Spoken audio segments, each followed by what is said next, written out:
And now the last, what's new in my specialty, I'm delighted to present my very excellent colleague, Brad Melville, who's been practicing physical medicine and rehabilitation in Ogden, Utah for over 20 years. He earned his medical degree from the University of Louisville, Kentucky. He completed his residency in Milwaukee, Wisconsin. In addition to treating rehabilitation patients, stroke, spinal cord injury, traumatic brain injury. He focuses on electrodiagnostic studies and treatment of musculotendinous injuries. Brad is married, the father of 5 girls and 5 son-in-laws, so he was successful there, and has 5 grandchildren. All right, Brad.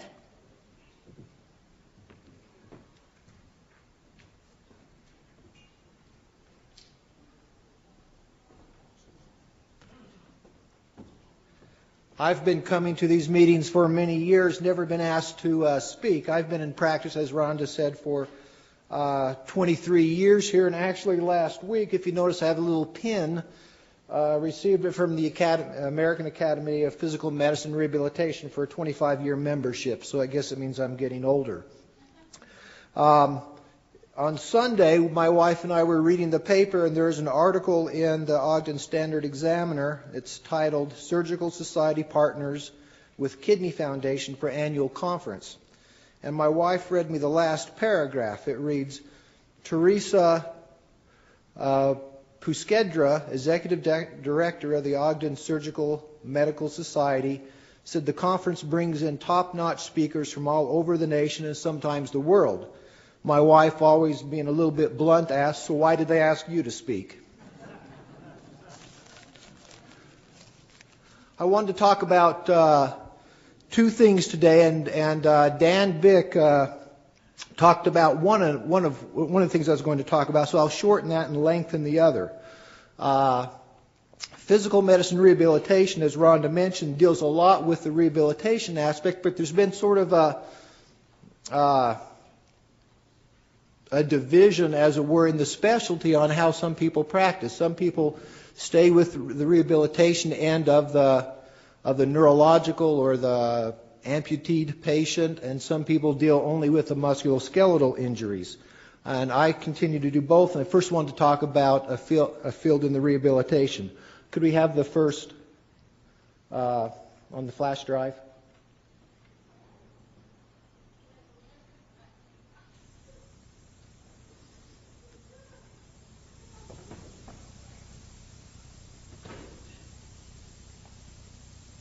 Modern-day miracle. An accident killed his mother and left a 6-year-old Grand Prairie boy in a coma. Doctors prepared his family for the worst. But courage, determination, and unwavering hope were on his side. NBC5's Deborah Ferguson brings us the inspiring story of a little boy named Alex. The Golwitzers were a beautiful young family of 4, but their world collapsed in a horrible rollover accident. My 2 sons and myself were ejected from the vehicle, and my wife was still in the vehicle, and she died instantly. Matt needed stitches in his face. 2-year-old Cameron had cuts and a broken elbow, but his older brother Alex, 4, was near death. He was in a coma, punctured lungs. And a lot of injury to the brain stem. From the beginning, they told me he was dead. Then they told me he was alive, but wouldn't make it through the night. Then they told me he'd make it through the night, but if he did live, he'd be a vegetable the rest of his life. This was Alex 7 weeks later, alive, but not the child he once was. Because of the brain injury, his fingers, hands, elbows, arms, unbendable. His toes, feet, and legs locked. I think we were very, very cautious in what we thought Alex would do. It was an agonizing situation, but doctors and the family kept hoping. There was always sort of this flicker in his eye, and you just sort of had the feeling that he was in there. So Alex's pediatric neurologist tried something different, injecting his spinal canal very early with a huge dose of a muscle relaxer called Baclofen. A little more movement on that side. Therapists at Cook Children's Medical Center could see a difference, so Alex's doctor took another chance. He put a pump the size of a hockey puck into Alex's abdomen so that Baclofen would constantly flow into his spine. Never had a pump been used so early. Usually it comes 6 months after a brain injury. But waiting that long could have meant permanent muscular damage for Alex. The gamble paid off. This is Alex now. He was in the hospital for almost 6 months and left in a wheelchair.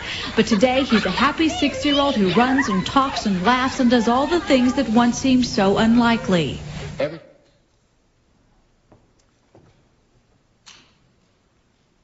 So I wanted to talk today about the management of spasticity. Now, all of us know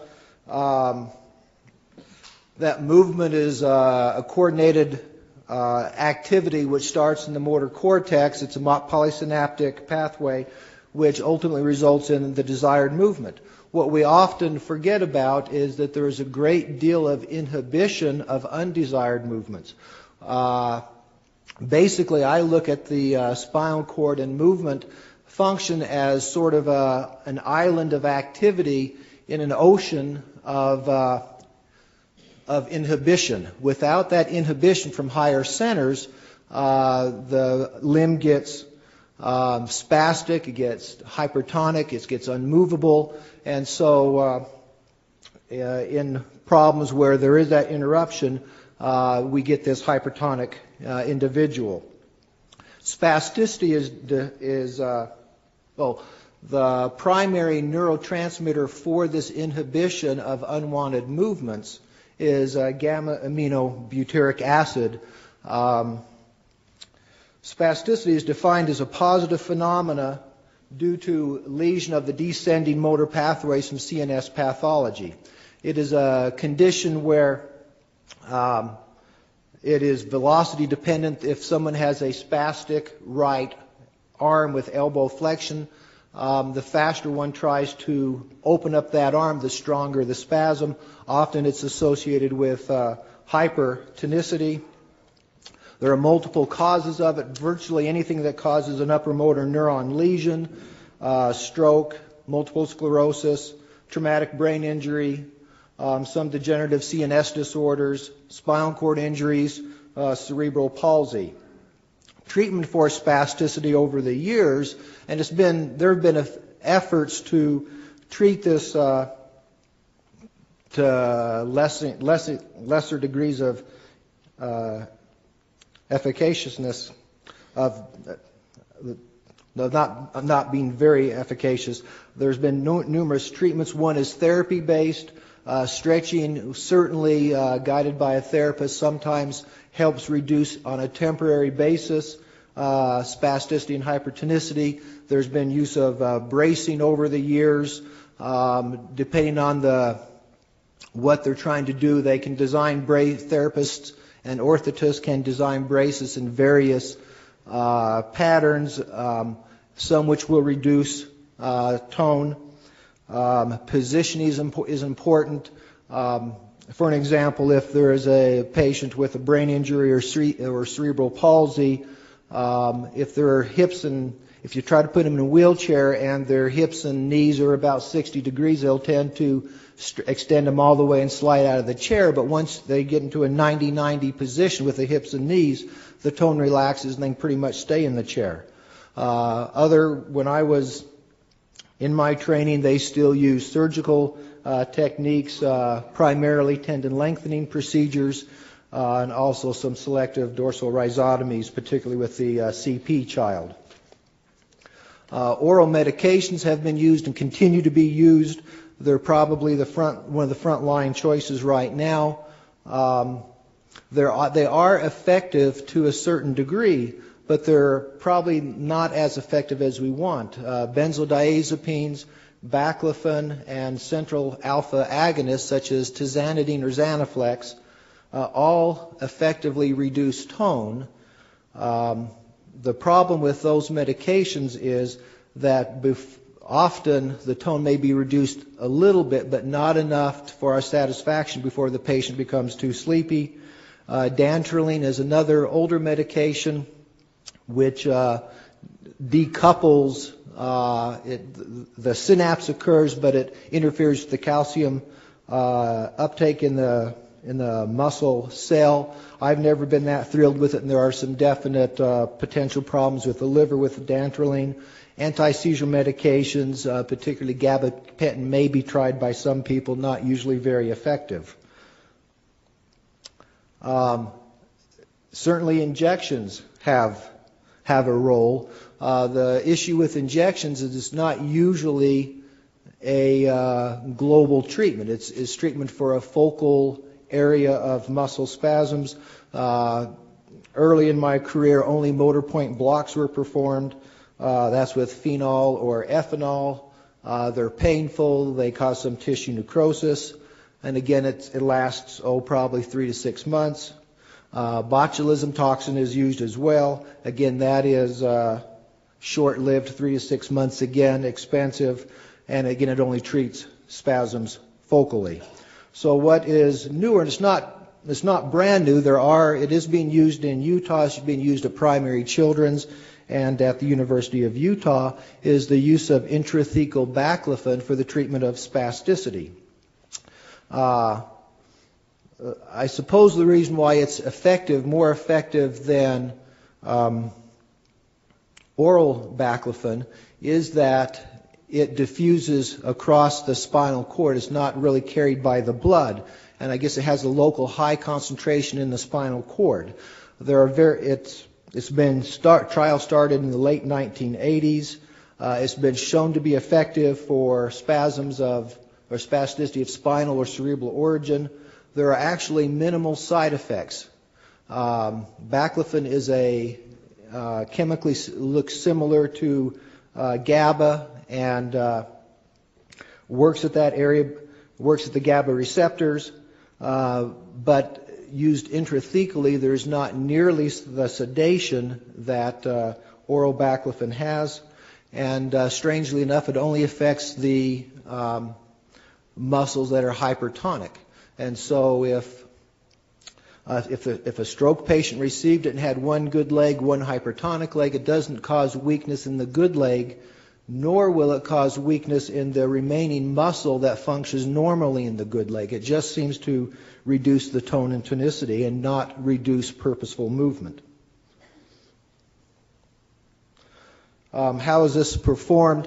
Well, initially there's a baclofen trial where the patient receives the baclofen on a one-time dose on an intrathecal injection, and then the decision is made to implant a pump. The surgery is implanted. The pump's on the anterior abdomen. The catheter, a small bendable catheter, is placed at various levels depending upon the level of injury and what's needed to be treated. And so if it's the legs that are bothering the patient, the catheter will be lower in the thoracic cord. If they want to have effectiveness in the upper limbs, the catheter will be placed higher up in the upper thoracic area, maybe in the cervical area. The goal is to have the patient improve with functional activities. If the patient was a non-ambulator, he might be able to walk in the future, might be able to use the arm better. Also, some of these patients who are more severely affected, they might be bedbound, and their caregivers, they might be bedbound because of their mental status or because they are so hypertonic, and that might reduce the ability or impede the ability for the caregivers to provide care in the perineal area under the armpits with a tightly clenched fist. And by relaxing the muscles, the caregivers to some patients have an easier time. This is what it looks like. The pump itself is about the size of a hockey puck, and then you see the catheter. The remote on the left is the controlling device. There are potential complications with this. There are obviously some post-surgical complications. Surgically, people can have epidural hematomas from the catheter placement, spinal headaches, site infection can incur. For some patients, it's been reported that the pump will actually rotate or flip in the abdomen. And in thin people, there may be some skin erosion over the pump site. If a hypertonic limb is used functionally And that's the only way a patient can do something. If you reduce that tone, the patient may lose the ability to use that limb, such as if there's a stroke patient that has a stiff leg and that's the only way he can walk because there's no volitional movement in it. If you take that tone out, the patient will no longer have a leg to stand on, and you'll reduce his function. Other potential complications are overdosage. Those are typically caused by human error, either programming, giving the wrong concentration of baclofen. Sometimes if the pump needs to be revised, patient might get a bolus with that. If there is an overdose, symptoms that the patients will have are somnolence or lightheadedness, some respiratory depression. I guess major overdoses would be seizures or loss of consciousness, and treatment would just be withdrawal of the drug, turning the pump off or reducing the inflow. The most difficult problem is withdrawal. That is usually due to pump failure or catheter failure, such as a break or a kinking of the catheter, programming error, or the patient actually missing their appointment for refills. In the event of a withdrawal, patients will have a fever, have itching. They might have an altered mental status, some rebound spasticity, and if untreated, it's rare, but could lead to multi-organ failure, leading to death.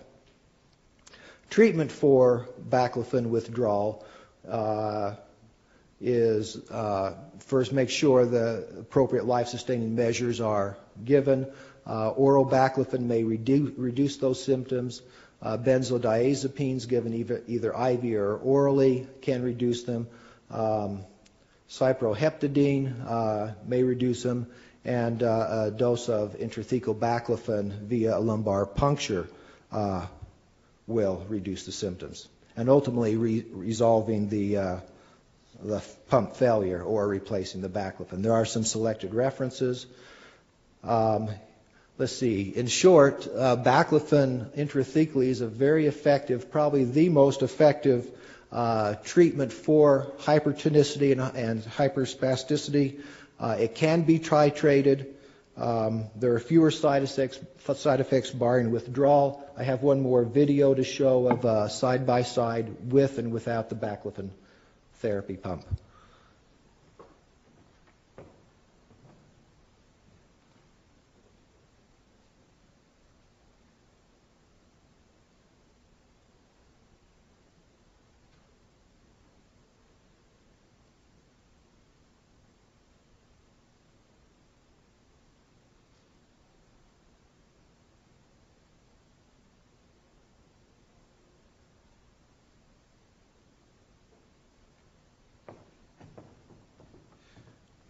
As mentioned, at this time, it's not being offered in northern Utah, only in primary children's, and the University of Utah, McCady is considering working with this. The other area I thought I'd talk about real briefly, but it will be briefer than I expected, was the use of platelet-rich plasma. I know Dan Bick talked about it. And I'm not really going to go over these slides about platelet function.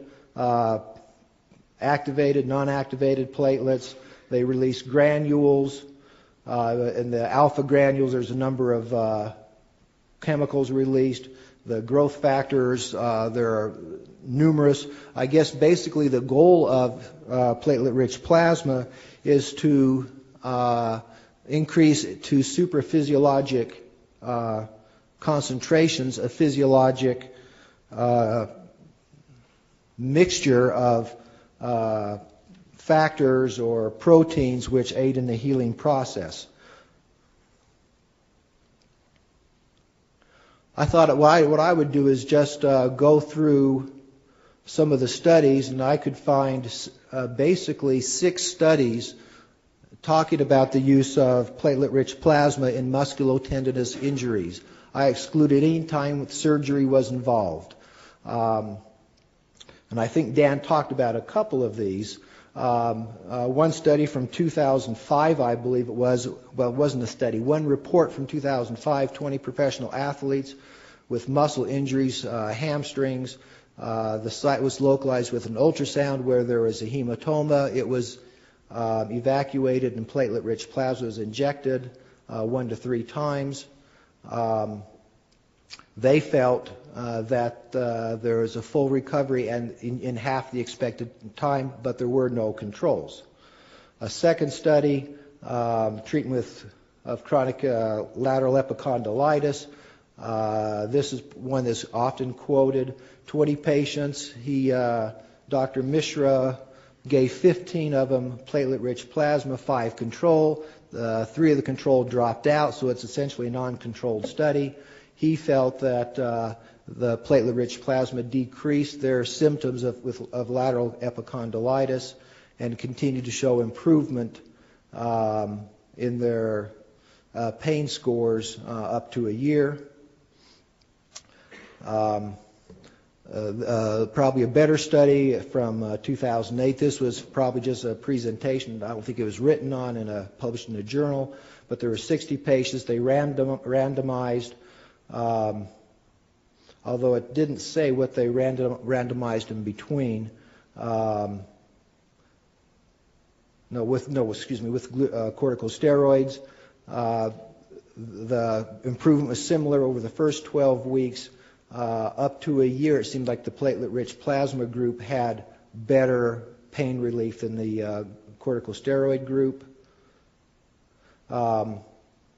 There's a study out, or a publication about treatment is no control of jumpers' knees, 20 cases with chronic patellar tendonitis. All these patients had failed conservative care. 6 had received surgical care. They gave the patients 3 injections 3 weeks apart. They peppered the tendon with a needle and then started a light rehabilitation program after the second injection. They had gradual resumption of full activities within a month. These people, the authors, felt that this did help the patients. Again, there was no controls, but I guess they thought the patients were controlled against themselves in the previous failures.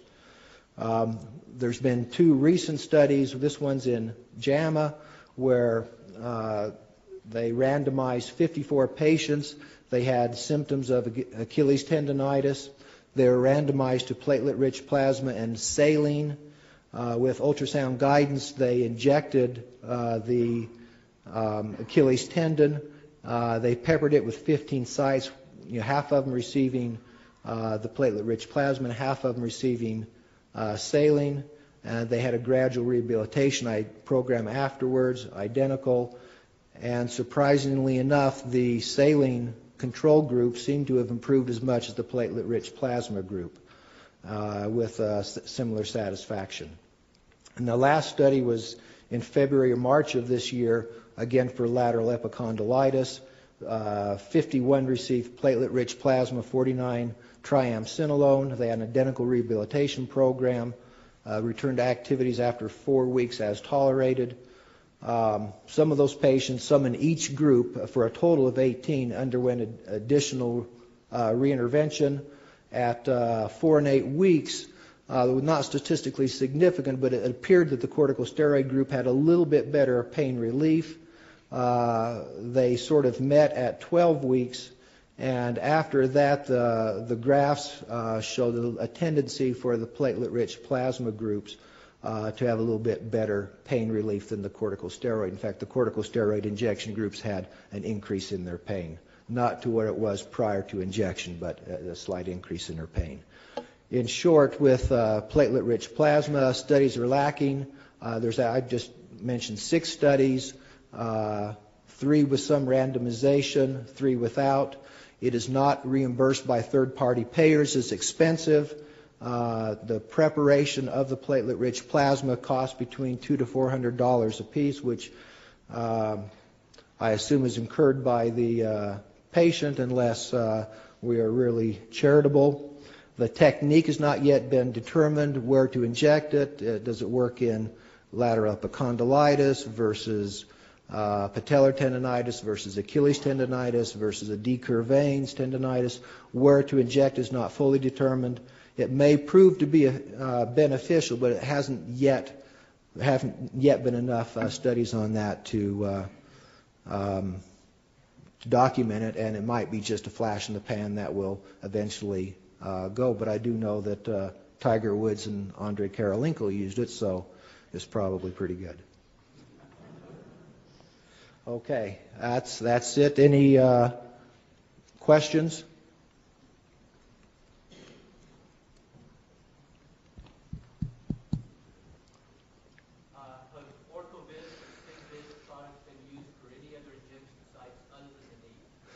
I'm sure they have, but I haven't been doing those. I'm sure they've been used in the hip, but they're not authorized for use anywhere else, and so the patient would have to pay for it.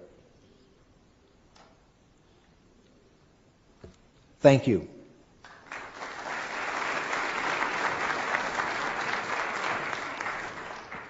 We'll both go for another 23 years, Brad. And now just briefly, Dr. Robert Whipple is going to tell us how we can partner up with Health Insight for more CME. And then we look at the exhibits, and then in ballroom C, we will have the Dr. Jan Fawcett, a psychiatrist, and the residents do their presentations. I just want to take a minute to encourage you to stop by the Health Insight table, which is over there by the bathrooms, and pick up a copy of this self-directed continuing medical education guide. Continuing medical education is going to be changing pretty significantly in the next 5 to 10 years.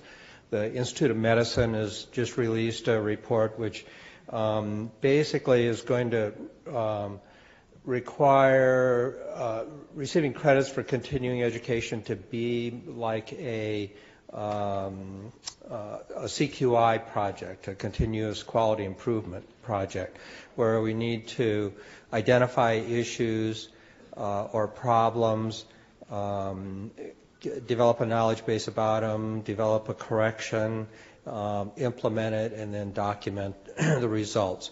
We try to use that process today in how we develop this conference each year. The president-elect picks out an advisory committee. They get together. They talk about issues in the community, topics that where the knowledge base needs to be improved, and then we try to find speakers that provide us with the knowledge that we need to address those issues. And more, or in the past it's been, well, so-and-so's a good speaker, let's get them, and then the speaker comes in and kind of does what they want to do. But more and more, speakers will be required to address our specific issues. So rather than coming in with their canned talks, they have to design their educational presentation to meet our needs, and then we have to document changes in the community. So it becomes important that we all understand this process because it's going to affect all of us, even if you're in office practice versus in hospital practices, there will be changes. We're going to be doing a project with the family practice residency at McKay this next year where they go through this process as part of their training program. And we, in Ogden Surgical Medical Society, will be the credit granting part of that. So there are changes, and hopefully even in the future there'll be a part of this conference where you may be presenting projects that you've done in your practice or in your office as the process and as the educational component of it. So big changes that are going to occur, like there have been a lot of other changes in medicine, and we're kind of trying to stay on top of them and actually be a leader in that process. So I invite you to pick up these little guidebooks and look through it. If there's a project that you think you want to do in your office based on some of the topics that we've talked about, or you have a particular need, there's contact numbers in here. Health Insight will help you develop the project. You can earn as many as 15 to 20 CME credits by completing a project independently if you want to. And if anybody does that and has an experience and wants to present it as doing the whole process and what it's like, then we'd like to get you up as a speaker to share that process with us. So that's basically all I have to say about that for right now.